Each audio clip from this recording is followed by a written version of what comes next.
Fascinating, exciting world chemistry. We're looking at acid-base chemistry. We did cover this last year, but with COVID, you never know if you got it or not. So, definition of acids and bases. The first definitions were generated by a Swiss scientist named Arrhenius. The way that they define it, an acid and a base. According to Arrhenius, it has to do with association, breaking down into ions. Acids produce hydrogen ion. Bases produce hydroxide ions. Now, there was a problem with that. Some bases like ammonia, NH3, don't have hydroxide. So, they had to be around it. So, we look at hydrogen ion. Hydrogen ion is a proton without an electron. So all it is a proton. So according to Bronsted and Lowry, German and an English scientist who came with the definition at the same time, an acid is a proton donor. A base is a proton acceptor. Now, we do have a term called conjugate acid and conjugate base. We also looked at last year, but let's review them. Conjugate acid acts as an acid in reverse reaction. Base conjugate acid substance acts as an inverse reaction. All right, so when we have a reverse reaction, we have to have an equilibrium reaction. So let's take a look of HCl plus NaOH. HCl has H out front, so that's and the products there, would be NaCl plus H2O, double replacement reaction. Na with Cl, hydrogen with hydroxide, making water, all balanced up. All right, now, hydrogens, because it starts with hydrogen, it's my acid, and NaOH, hydroxide, it's my base. NaCl is referred to as a salt. Now, definition of a salt is any ionic substance that is not an acid or a base, okay? And the other thing there is H2O, which is water. Any acid-base reaction always generates, let's put a little comma, cross hatch inside of the acid-base reaction, generates a salt and water, always the case. So let's go back and look at one that might have conjugates. So let's take HNO2, nitrous acid, plus barium hydroxide, BaOH twice. Now, again, HNO2 is my acid. BOH twice is my base. Now, we're going to talk about this in a second, but for right now, just trust me, HNO2 is a weak acid, all right? And BaOH twice is a strong acid, strong base.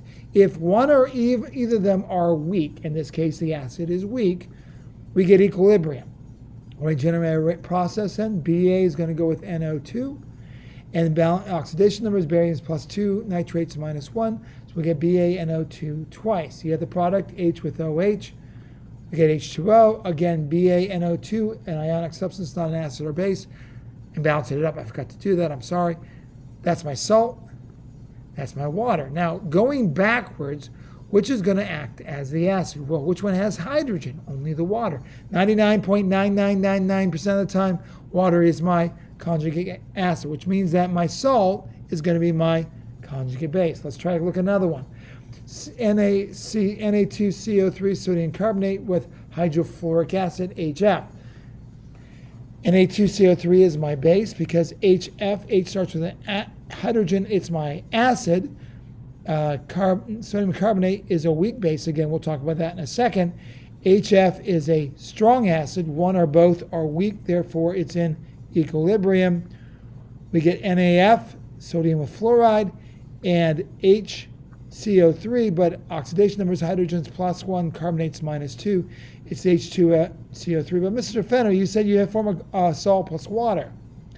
Well, balancing it, you see, carbonic acid is also known as carbonated water. So there we have it. There's Na2F. NaF is my salt. H2O is my water. Since water is my conjugate acid and my salt is my conjugate base, we'll do those two in class. Now let's make sure we explain what a weak acid and weak base. Now to understand it, it's easier to identify what strong acids and strong bases are. Okay. So binary acids are strong. So stuff like HCl, HF, HI, H2S, anything with hydrogen with an non-metal, even if its oxidation numbers are 1 to 1. All right, polyatomic ions, atomic acids. We take the number of oxygens minus the number of hydrogens. If that number is greater than or equal to 2, it's strong. That means transversely, if it's less than 2, it's weak. All right, for bases. For strong bases, they have hydroxide ion. If they don't have hydroxide, then they're weak, okay? We'll do these in class as well. All right, now here's an equation, and I'll do a derivation of that equation, but from that we get a value that 14 is equal to pH plus pOH.